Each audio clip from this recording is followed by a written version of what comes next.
Hey y'all, let's make some easy homemade pizza. All of the ingredients are from Trader Joe's and this is a fairly inexpensive meal. This is the pizza dough that I'll be using. It's garlic and herb flavor and I went ahead and prepped it according to the directions on the back.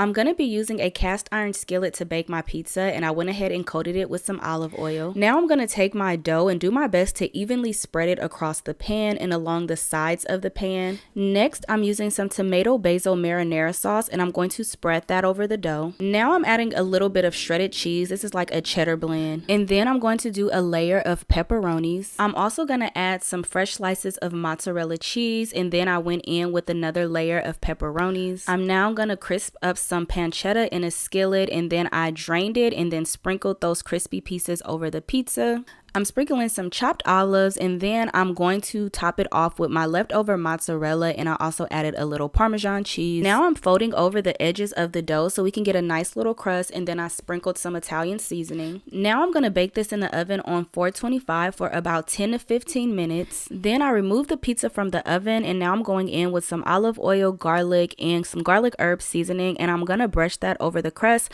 and then put it back in the oven on 450 and let it go for about another 5 to 10 minutes or until the crust is nice and brown. I let it sit for a little bit and then I'm going to sprinkle some fresh basil on top and boom. Y'all, this was so good. 10 out of 10. And with homemade pizzas, you can always add whatever toppings you want. But that pizza dough and garlic herb crust was everything. But that's it, y'all. Bye.